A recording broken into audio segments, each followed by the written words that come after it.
For this episode, I want to focus on the UI sounds as well as the sounds for the neutral cards. First, the click for when you change a setting or maybe hover over a button. I used some recordings of stones, then pitched them down both in the clip and with a frequency shifter. I had to boost the level a lot after the frequency shifter, but it gives it a sound that's a lot more tactile and has a nicer transient. I layered that with some sounds from the same recording session for a high layer, taking out the lows and some of the mids for a clicky sound. There's 3 variations of the high layers, but the low layer stays the same for consistency. Onto enter. It's basically a build-up impact, then kind of the repercussions of that impact to make it a bit more powerful and make it seem like a real object being moved or clicked. I used some Foley recordings that I'd done with a hoover as a nice layer for the transient. It has a nice little pre-life to the transient as well, which kind of softens the sound a bit. The low end of that is cut to make room for the low transient, which is me opening a tub with the mic really close to get the nice low end in kind of resonance. There's a pretty basic sounding whoosh here made from me dropping a piece of wood and then reversing the tail of that. And also a clicky layer made from a metal lock I took out of the door so that I could just record the mechanism rather than getting all the low end from the door itself. And that adds a lot of highs and a bit of a kind of clicky tail that adds a lot of interest, I think. For processing, on the whole sound I have a glue compressor making the level more consistent and an EQ to cut some rumble, as well as boosting the low mids to give it some weight, and a little high shelf as well. Slight bit of reverb for spatialization and making it sound real, and a limiter to make sure it doesn't get too loud.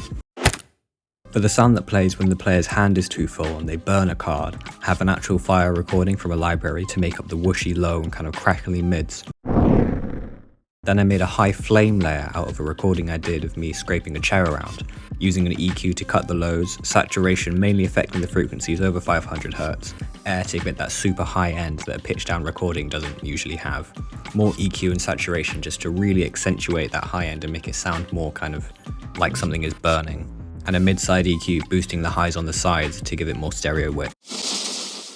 I layered it with one of the card draw sounds that didn't end up making it into the final game to make sure that the player knows it's a card-based event, as well as a bit of EQ in the whole sound. Moving on to the neutral cards, I wanted to make them sound like real pieces on a game board, similar to the kind of audio aesthetic Hearthstone has, which is very tactile and organic. For the play sound, I used 2 pitch down recordings of the lock that I have, cutting the rumble and boosting the highs to give it a kind of mechanical and natural sounding transient, like the card is physically being dropped on a game board. A short clip of ambience from the same chair dragging clip that I have, with the lows and mids cut, serves as a high layer and sounds similar to the card draw sound, to let the player know that it's the same kind of object being used. I layered this with 2 more little whooshes from my card draw recording session from the first video to make kind of a staggered whoosh, so there's a couple different impacts there, which adds a bit of interest. I'm also panning them a bit. In terms of effects, I have some compression on the whole stack, which accents the transient, as well as a small high shelf, as it seemed to be lacking the super highs that make it stand out as a kind of important event in the game.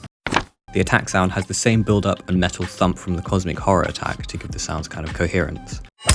Then an extra high metal layer and a subtle tail of a metal bridge being jumped on, just taking the rattle of the repercussions of that to make it seem more powerful.